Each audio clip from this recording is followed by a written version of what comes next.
अस्सलामु अलैकुम। बिस्मिल्लाहिर्रहमानिर्रहीम। सच्ची, अच्छी और मुनफरिद अंदाज की कहानियाँ सुनने के लिए मेरे चैनल रेगुलर स्टोरी को सब्सक्राइब करें।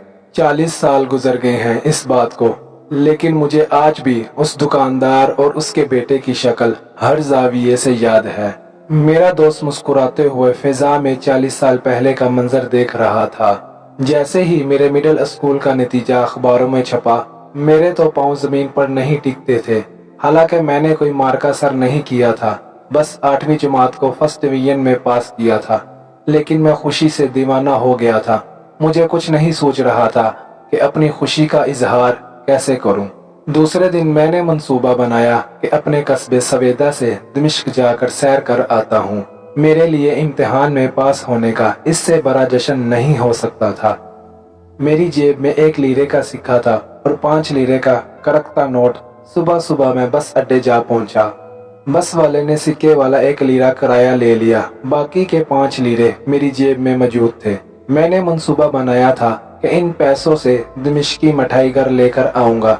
उसके साथ शामी के खरीदने का भी पक्का इरादा था। दमिश्क के बाजार एक से बढ़कर एक खूबसूरत थे। अल सालिहा बाजार और अल हमीदा बाजार की तो क्या ही बात थी। वहीं चाबी गेट के पास मुझे मिठाई की एक बड़ी दुकान नजर आई। मैंने अंदर जाकर दुकानदार से, जिसके पहलू में उसका एक बेटा भी बैठा हुआ था, 1 किलो केक, 1 किलो बराजक और 1 किलो गराइबिया तलब किया। मिठाई वजन होने लगी तो मैंने पैसे देने के लिए जेब में हाथ डाला और मेरा दिल जैसे धक से रह गया हो। मेरे 5 लीरे जेब में मौजूद नहीं थे। मेरी हालत दीदनी थी और शायद मेरे चेहरे से घबराहट और परेशानी झलक रही थी।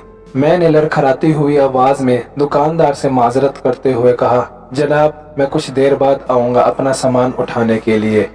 दुकानदार ने मुस्कुराते हुए मुझे देखा और कहा, पैसे घर भूल आए हो? मैंने कहा, नहीं, पैसे तो मेरी जेब में थे। पूरे 5 लीरे का एक ही नोट था, लेकिन न जाने कैसे कहीं गिर गया। कहाँ रहते हो? दुकानदार ने पूछा। सवेदा में रहता हूँ, मैंने जवाब दिया। अच्छा इधर आओ, पहले जरा कुछ देर बैठो और आराम कर लो। फिर उसने चाय का 1 कप मुझे भरकर पकड़ाते हुए कहा, मेरे बेटे के साथ बैठ जाओ। जब तक मैं चाय खत्म करता उतनी देर में दुकानदार ने जो मेरा सामान तोल कर रखा था लिफाफों में पैक करके मुझे देते हुए कहा, ये लो तुम्हारा सामान, और जब कभी दोबारा दमिश्क आना तो पैसे दे जाना। मैंने इनकार करते हुए कहा, जनाब मैं इतनी जल्दी दोबारा दमिश्क नहीं आ सकता, और फिर ये चीजें कोई जरूरी भी नहीं है। बहुत माजरत, लेकिन अब मैं ये नहीं खरीदना चाहता। आप रहने दीजिए, आपका बहुत शुक्रिया। उसने कहा, बेटे तुम दमिश्क जरूर आओगे और मुझे ये भी पूरा यकीन है कि तुम मेरे पैसे भी जरूर वापस करोगे। ये कहकर दुकानदार ने इसरार करके मुझे सामान पकड़ा दिया। मैंने वो पार्सल पकड़ा और शर्मिंदा शर्मिंदा सा दुकानदार और उसके बेटे को सलाम करके बाहर निकल गया। अभी चंद कदम दूर ही गया होऊंगा कि पीछे से कुछ आवाज सुनाई दी। देखा तो दुकानदार का बेटा मुझे पुकारता आ रहा था। मैं रुक गया। लड़के ने मुझे आकर बताया कि अब्बू को तुम्हारे 5 लीरे दुकान में गिरे हुए मिले थे। लगता है तुमने जेब में हाथ डाला तो नीचे गिर पड़े होंगे। अब्बू ने अपनी मिठाई के पैसे काट लिए हैं और ये रहे तुम्हारे बाकी के पैसे। ये सुनकर मैं खुशी से उछल पड़ा। कहाँ मैं उतार के बोझ तले दबा सोचता हुआ जा रहा था कि सामान की तो चलो खैर थी, मगर सवेदा जाने के लिए किराया किससे मांगूंगा, और अल्लाह मियाँ ने मेरी लाज रख ली। अब किसी के आगे हाथ फैलाने की जरूरत नहीं थी। मैं हल्का फुल्का हो चुका था। मैंने उसका शुक्रिया अदा किया और उसे कहा कि अपने अब्बू को मेरी तरफ से शुक्रिया अदा करना।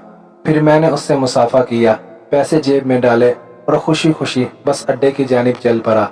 घर जाकर कपड़े तब्दील करने के लिए मैंने अपने घर के कपड़े पहने तो अचानक मुझे हैरत का एक जोरदार झटका लगा। मेरे 5 लीरे का करकता नोट उसी जेब में था। मैंने अब्बू को सारा किस्सा सुनाया।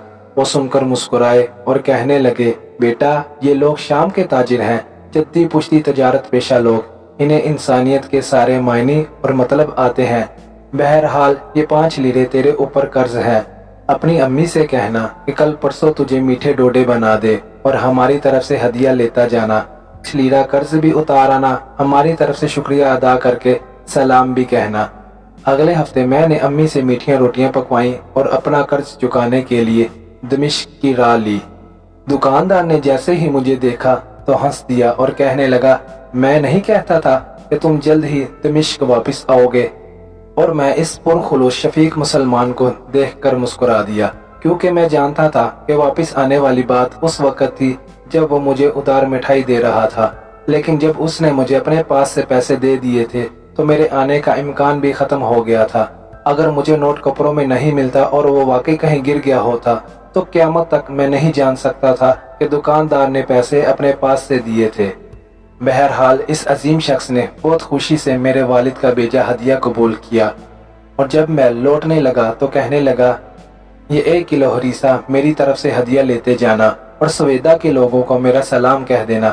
میں حیران سا محبت بنی اس مورت کو دیکھتا واپس لوٹ آیا۔ اور میرے دوستو، آج بھی جب بھی میں کسی تاجر کو دیکھتا ہوں تو میرا دل فوراً ہی نسلی تاجر اور فصلی تاجر کا موازنہ کرنا شروع کر دیتا ہے۔